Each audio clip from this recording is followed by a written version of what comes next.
decía usted, maestro, lo que hay que por hacer es mucho, porque bastante trabajo queda para que los maestros tengan una formación adecuada, para extenderlo a la secundaria, para universalizarlo, digamos, en el mundo indígena, para tener instrumentos. Por ejemplo, en cuanto a libros de texto gratuito, instrumentos y materiales escolares, industrias educativas, que son todo tipo de apoyos tecnológicos de la educación, ¿se ha hecho algo o muy poco?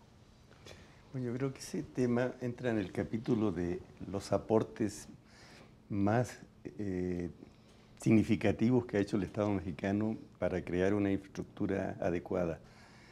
A mí me parece que la inversión pública de México en la educación escolar indígena es tal vez la mayor de América Latina y tiene dos expresiones. Una es el aumento de los centros formadores, porque hoy día tenemos escuelas normales, universidades interculturales, la licenciatura de la Universidad Pedagógica y otros programas de formación que constituyen una oferta. Y en el sistema universitario nacional no hay por qué. Quienes tienen pedagogía... Es una reacción todavía muy parcial. UNAM tiene algunos programas, en fin, creo que la Universidad Pública Mexicana ha sido muy lenta en incorporar este debate, pero sensible. Yo pienso, soy optimista, pienso que en los próximos años la Universidad Pública Mexicana va a tener más ofertas de formación, de especialización y de investigación. Y el otro rubro de gran inversión pública, entre paréntesis quiero destacar que la educación intercultural bilingüe en México está soportada en la inversión pública. Es el Estado, la sociedad. Pero hay fundaciones, ¿verdad? Pero yo diría que no es una proporción fuerte. La Iglesia también apoya. Pero eso lo hizo la Iglesia muchos años, cuando se trataba de evangelizar. Sí, pero creo que es el Estado mexicano, hay que reconocerlo, es el que hace la mayor inversión y es cuantioso. Realmente el presupuesto yo pienso que es el mayor de América Latina. Bueno, en algo estamos. En eso se ha avanzado, me parece que el Estado ha asumido una responsabilidad de sostener servicios a las poblaciones indígenas, ¿no? ¿Usted quería decir algo, maestro? No, bueno, varias cosas. En parte, retomando esto, efectivamente hay los materiales mexicanos yo creo que son de los mejores que hay. Lo que habría que ver es el efecto que tienen. Y ahí es donde impacto, habría que quizás matizar un poco el asunto, ¿no? ¿Por qué? Por diversas cosas. En cuestiones de la lengua, ¿no? Aún en los casos donde es exitoso, es decir, los niños aprenden a leer y escribir en su lengua, saliendo de la escuela no tienen ninguna utilidad. Ni sus padres siquiera se enteran que son capaces de leer y escribir en su lengua, ¿no? Es decir, la continuidad posterior es la que no hay. Ese es el otro problema que ya planteé, el tema de la cultura indígena dentro de la comunidad. Exactamente. Porque si los niños lo aprenden y luego no lo practican ni en su casa, eso se fue. Ni tiene sentido que lo aprendan, se vuelve un objeto puramente ¿Y escolar. cuál sería, cómo tendría sentido que lo aprendan? Tendría sentido si sus lenguas fueran algo que no solo se toleran en lo privado, es decir, no te castigo si hablas tu lengua, si quieres háblala, pero no tiene posibilidad de hablarlo en el público. Si los pueblos indígenas fueran ciudadanos con derechos iguales que nosotros a conducirnos el nuestro idioma... Paraguay. En Paraguay un porcentaje superior a la mitad de los ciudadanos habla el guaraní. Así es. Entonces eso sí crea una identidad, ¿sí? Entre ellos. Pero para eso es necesario que conquisten los medios de comunicación. Es decir, que haya programas de televisión en lengua indígena, que haya programas radiofónicos en lengua indígena, que es lo que más hay, por cierto, ¿no?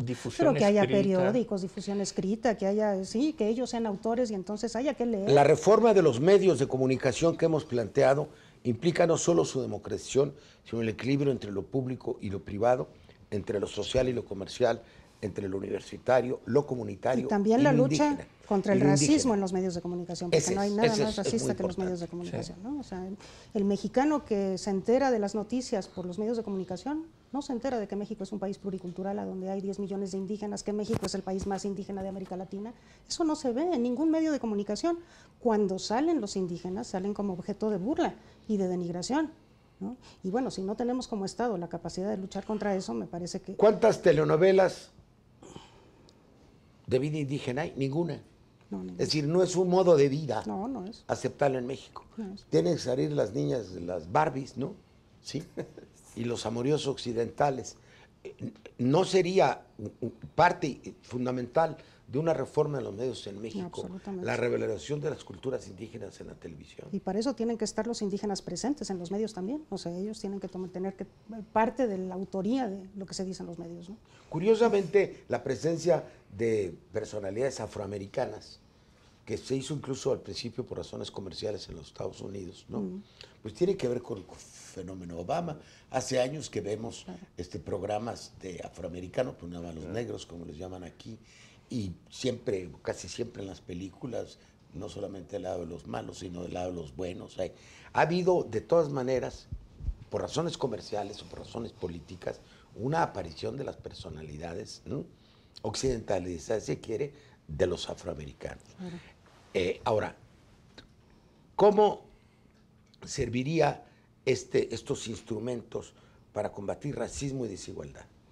Yo creo que, bueno, una de las cosas con las que nacemos y no nos damos cuenta es con esta idea de que la pobreza económica va ligada a la pobreza cultural, ¿no? Es muy difícil para el mexicano disociar pobreza económica de pobreza cultural. Entonces, si eres pobre económicamente, eres pobre culturalmente, ¿no? Cuando es evidente que no es así, es muy evidente. Si uno se pone a pensar un poco, pues la riqueza de la diversidad indígena está a flor de piel, en sus lenguas, en sus vestimentas, en sus músicas, en sus danzas, en sus fiestas. Pero más profundo que eso, en su respeto a la naturaleza, en su manera de concebir la democracia, en su forma de concebir la justicia. Bueno, nada de eso hemos podido como mexicanos conocer. O sea, nos han prevenido el conocimiento de esa enorme diversidad. Y creo que la manera de hacerlo es luchando contra eso. Como si fuese un tema de seguridad nacional, porque hay países, por ejemplo, Francia es uno, que tuvo empeño durante siglos en acabar con las lenguas. Es un país que prácticamente destruyó las lenguas originales, porque está en el centro de Europa y no quería ser invadido culturalmente por sus vecinos. Entonces ahí se inventó la idea de ciudadanía con este sentido que le dieron los liberales en México. También, igual. El sitio allá es... Entonces no tenemos que mencionar a los indígenas porque todos somos ciudadanos. Claro, ¿sí? Es decir, el tema de la igualdad se revirtió contra nosotros. Así es. Éramos iguales frente a la ley, pero no lo éramos en materia económica y no se respetó la diversidad. Igualdad sin diversidad nos da un país injusto, ¿estamos de acuerdo? Sí, entonces lo que el absurdo es que estamos pidiendo ahora, quienes estamos interesados en esto, que se respete algo que se desconoce. Entonces, primero tenemos que empezar por dar a conocer esa enorme diversidad y porque los propios pueblos indígenas se den a conocer, porque finalmente son ellos los que son habitantes de este territorio, ¿no?, que compartimos. Entonces, creo que el conocimiento es un paso muy importante, no necesariamente automáticamente conduce al respeto, pero sin él es muy difícil que se dé. ¿Cómo se dio el fenómeno paraguayo, más?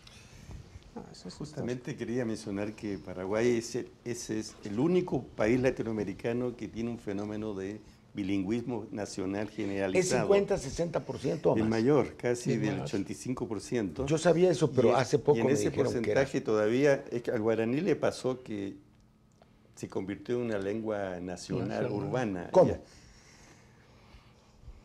Yo creo que la clase criolla fue la que generó estructuras de poder regionales y eso, en el contexto aislado en que están ellos, se fue haciendo el poder nacional. Y entonces la lengua se convirtió... Fue una defensa frente a los vecinos. Una defensa, sí. Y la población indígena guaraní propiamente tal está en la zona más cerca del Amazonas, que es una minoría. Ahí es parecido a la situación de los indígenas en México. Y ahí sucede un fenómeno extraordinario, y es que hay una distancia que pasa también en México enorme entre la comunicación oral y la comunicación escrita. Entonces todo el mundo habla el guaraní o habla el yo pará. El yo pará es un concepto un poco autodestructivo, que quiere decir guaraní deformado, guaraní degenerado. Castellanizado. Castellanizado. Y entonces todo el mundo dice yo hablo yo pará, pero no hablo como los guaraní. pachucos. Una cosa así. O los chicanos ahora. Pero, sin embargo, la gente no está preparada para sostener comunicación escrita en guaraní. El sistema escolar todo el mundo habla guaraní, pero nadie lo escribe. El sistema escolar paraguayo es minúsculo. tuve hace unos años la oportunidad de hacer una evaluación. ¿Pero hay programas en guaraní? Hay programas, hay textos del alumno. Pero hay dos programas paralelos en el Ministerio de Educación. Uno es el programa castellano hablante y el Yo creo que de este tema vamos a tener que hacer varios programas porque nos vienen ideas. Es una lección. Estaba yo en Haití, estuve promoviendo hace tiempo un instituto, un apoyo de la UNESCO, de estudios latinoamericanos en Haití. Invitaron a un programa de televisión. Me dieron ese en creol. Usted habla francés. Le dije, pues sí, pero ¿cómo entiendo el debate? Más o menos lo seguí. Esos pueblos, porque el creol se habla igual en las islas de habla inglesa, ¿sí? del Caribe. Un creol de base francés y un creol de base inglés. Son dos, el creol de base inglés, cuyo eje realmente Kingston, Jamaica, y el Nicaragua, costa caribe. Y la costa caribe de Nicaragua, los misquitos. Sí. Entonces, el Caribe, aquí tan cerca de nosotros, ha mantenido una bilingüidad. Desde que yo conozco Haití, por ejemplo, cada vez más la población habla creol y cada vez menos habla francés. Es la lengua materna, el creol.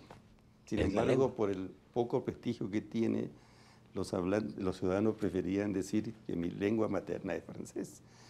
A ese tema internacional vamos en el último apartado, porque me parece que estamos dándole al corazón del problema, que es la identidad nacional.